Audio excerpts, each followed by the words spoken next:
Napansin ko lang dun sa mga composers, mostly bassist ang nakakatira ng mga good hits dito sa Pilipinas eh. Yung sa'yo, si Joey Benin, yung Forevermore. Tapos si Bowie, na Mr. Suave naman. So, ano meron ng bahista? Ano nga ba?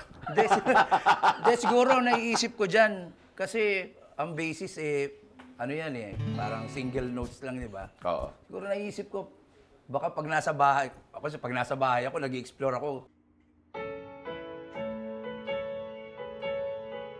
Rhythm, piano. Oo. Siguro kasi yun yung yung basic ng composing, yung nag-i-explore ka ng chords, siguro ganun yan